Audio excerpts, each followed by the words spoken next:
Welcome to the Tipping Point Show. I'm Jimmy Evans. I'm so glad that you've joined me today. Have a great teaching called the Harvard Prophecy. I want to give you, and I'll get to that in just a second.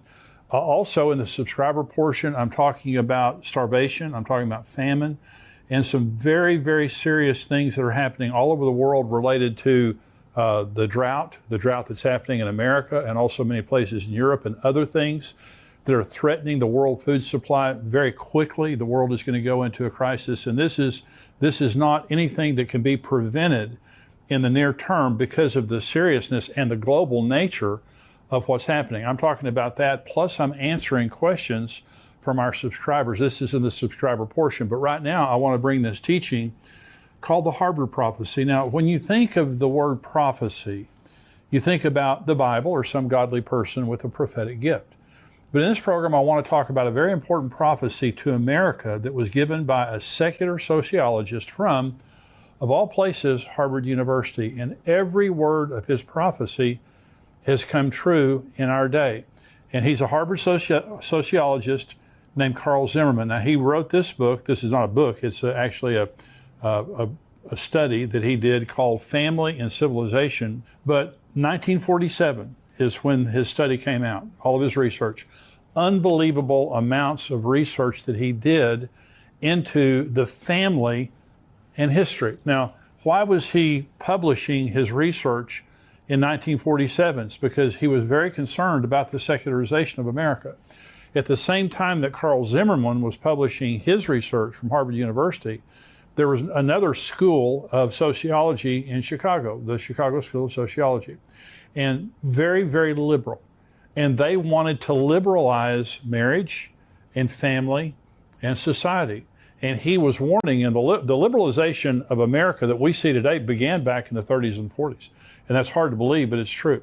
And so he was concerned that he was seeing the signs going back into history that destroyed societies in history. In fact, what he did was he went back and documented that every major civilization, Assyrian, Babylonian, Sumerian, Greek, Roman, Western, began with a family model resembling a biblical model. Now, listen to what I'm saying. Every great nation became great with a family model that resembled the biblical model. It didn't matter if they were Christians or not, if they were Jews or not.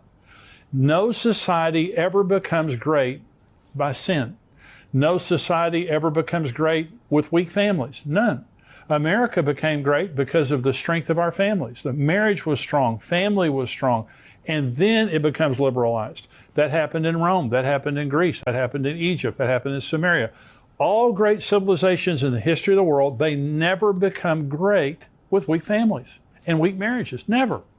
But once they become great, that's when the devil, through liberals, begins to attack the family system, and you see the downfall of every society in the history of the world that has fallen from within has gone through exactly the same steps as we're seeing right now in America. In fact, that we've seen in America. So Carl Zimmerman, in studying all the civilizations of the world, he boiled everything that he had seen down to 8 signs, and he calls these the 8 signs of an atomistic age. In fact, he has 11. And this is not an easy read. It's a sociological, report, but it's a phenomenal read if this is something that interests you, because it goes back into world history. You can go back and document every society that has fallen. It's a family problem. You know, when there's a mass shooting or some kind of a horrible thing that happens in America, you'll hear people on the news, and they'll say, "Well, this really goes back to the disintegration of marriage and family," and no one wants to hear that. Our liberal society, in fact, they hate marriage and family. They hate marriage. And so they hate the biblical model of family for many reasons. I'll talk about that more in just a minute. But Carl Zimmerman, in his book, he talks about the signs of an atomistic age. Now, atomistic is like an atom, A-T-O-M, the smallest measurable unit. Protons, neutrons, electrons. And so an atomistic age. Well, what does that mean? That means society goes from being about the whole to being about the individual, the atom, the tiniest measurement of one person. It's not about the 330 million people in America. It is about that individual, that now we celebrate the individual.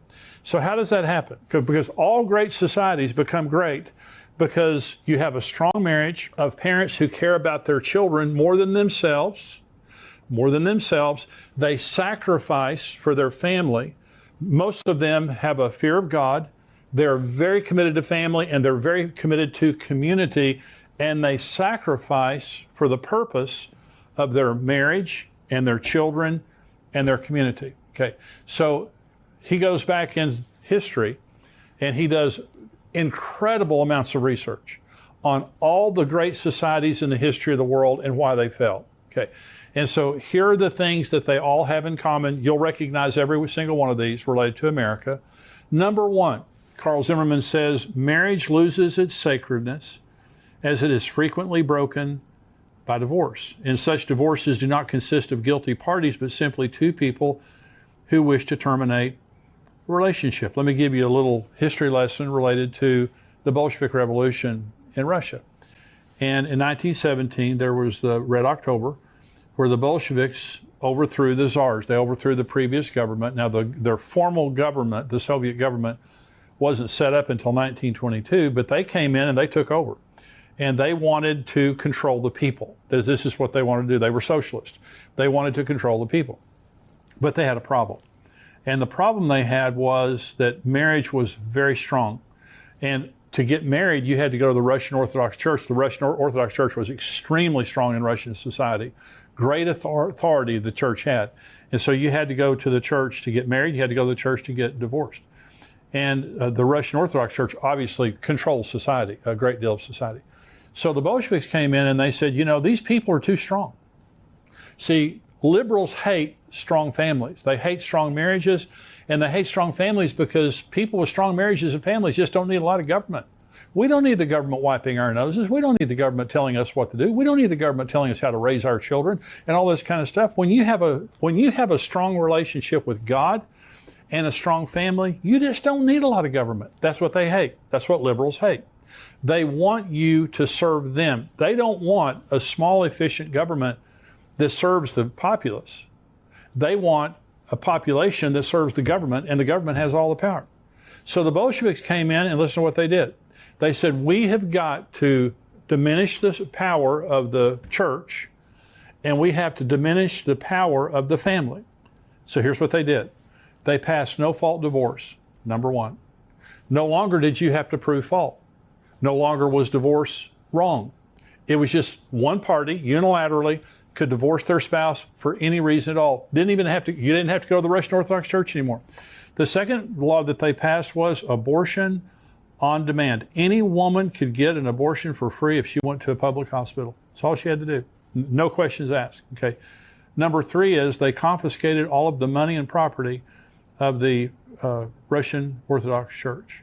The Russian Orthodox Church, by the way, lost 200 million members during this period of time because of the Bolshevik Revolution, also because of World War I. 200 million members during that period of time. So this destroyed society. You had orphans on the streets. You literally could divorce your spouse anytime you wanted to, get an abortion anytime you wanted to. It destroyed the Russian society, and that's exactly what they wanted, because now marriage was no longer sacred and something connected to the church. It became all about the individual. Okay. Number two, sign of an atomistic society, is the traditional meaning of marriage is lost. Alternate forms of marriage arise, and individualized marriage contracts are advocated. Pseudo-intellectuals, now by the way, this is Carl Zimmerman now. Carl Zimmerman called liberals pseudo-intellectuals. I totally agree. They begin to theorize that in order to save marriage, its form must be changed to a less strict, looser, and more companionate structure. Shacking up. That's all it means. It just means live with anybody that you want to live with. Marriage doesn't mean anything anymore. God is, by the way, the word sacred means God is in it. So God isn't in marriage anymore. It's about you. It's not about God. It's not about society. It's not about your children. Okay, because we all know that children are better off when their parents are together.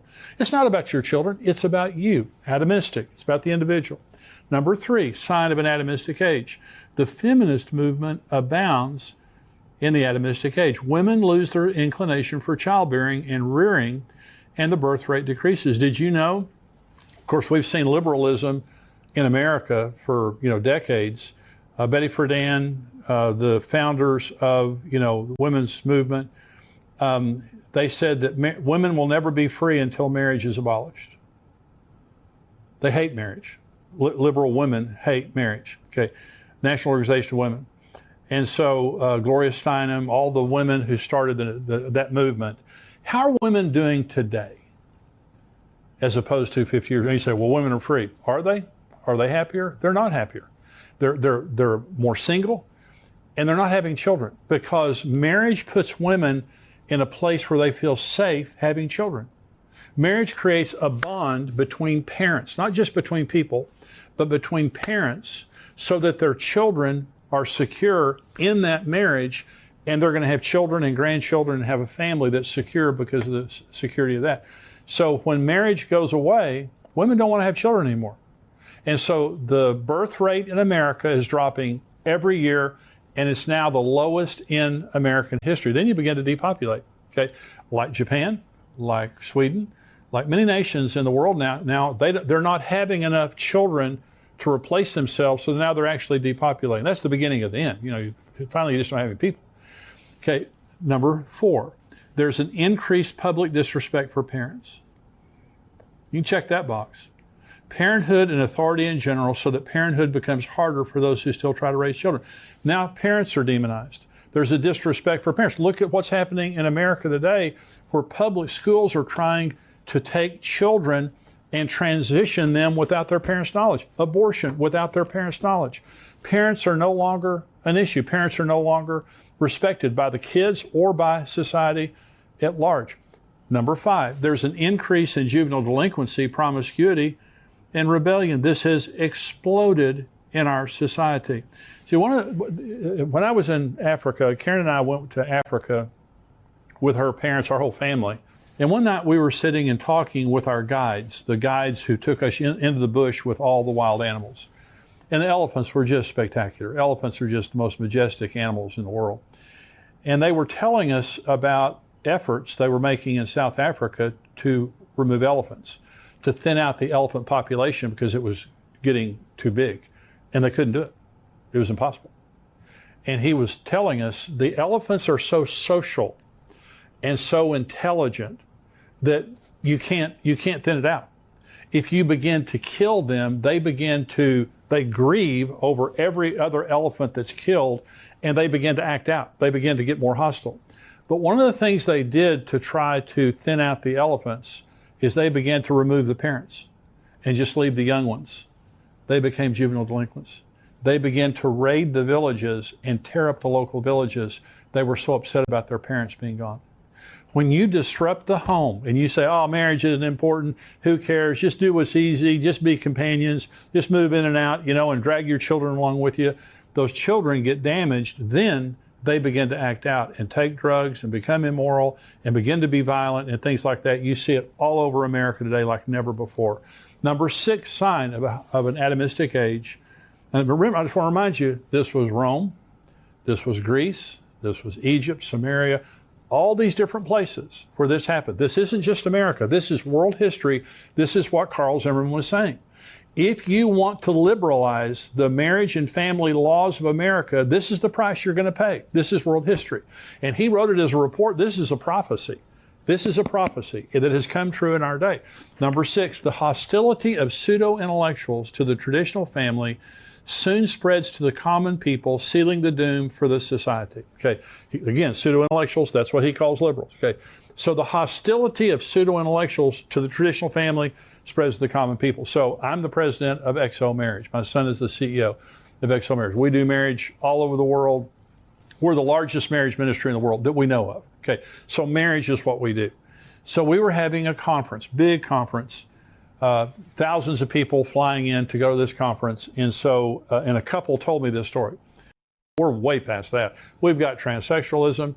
I had a friend of mine, and I was preaching for him in Florida, and we were sitting and talking before I went out and preached, and he said, I'm calling an emergency meeting of the church tonight to talk to the parents. And I said, what? And he said, my son is in high school. And he said, Jimmy, you can't even comprehend the perversion and degradation that's happening sexually in the high schools. That was 10 years ago.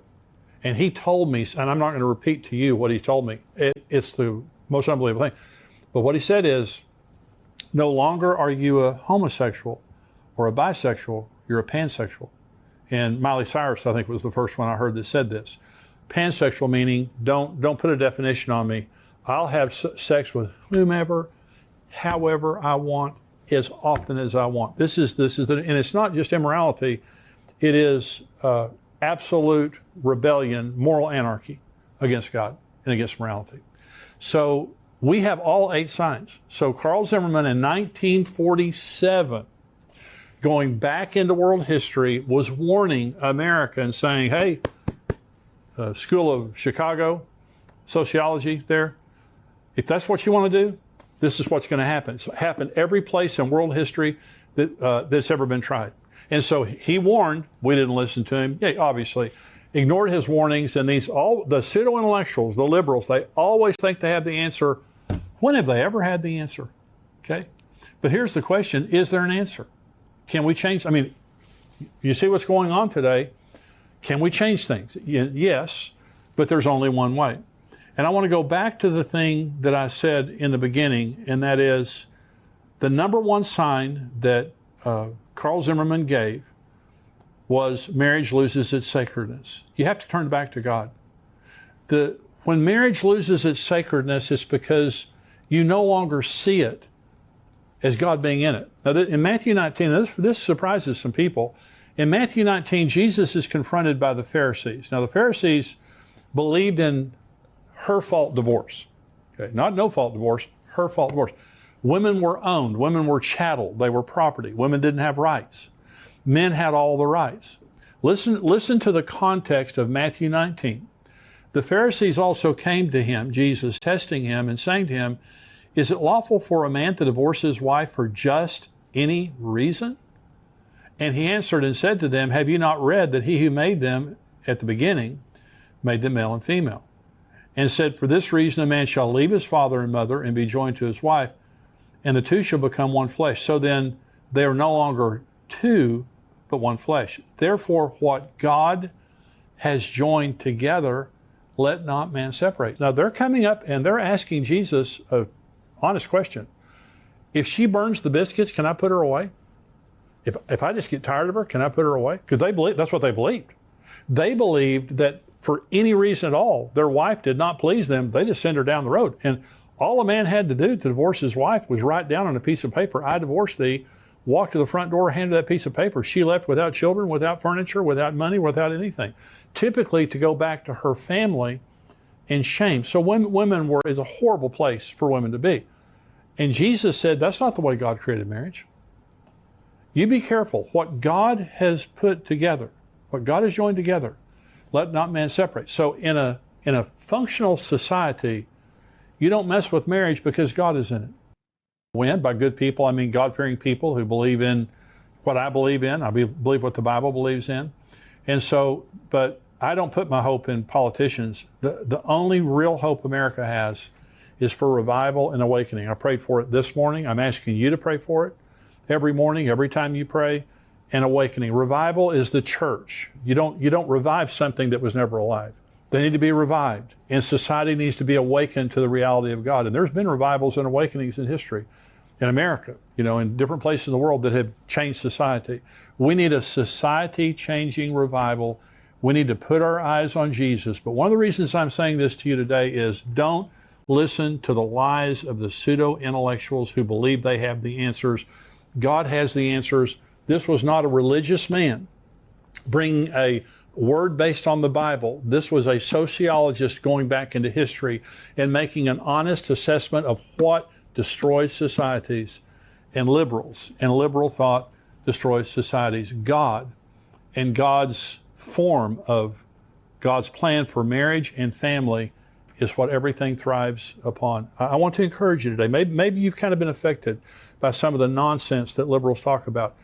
Get it out of your head. Believe in God. Put your feet firmly upon God and God's Word, and I promise that you'll have the best future that you can possibly have with that as your foundation. So as a society, how did we get here? We got here by liberalizing marriage and family, and from that point forward, we've been down on a downhill slide. But God can change things. We need to put our eyes in God and believe in Him. So I want to go now to the subscriber-only portion of the show. I'm talking about horrible things that are happening in the world related to drought and famine. And this is actually a good thing if you're looking for Jesus to come, because this is one of the major signs of the end times. I'm also going to be answering questions from viewers. Let me say this. If you or someone you know speaks Spanish, let them know about the Tipping Point show now in Spanish. Pastor Luis Roman hosts the show each week, and he shares end times teachings along with relevant and timely news articles.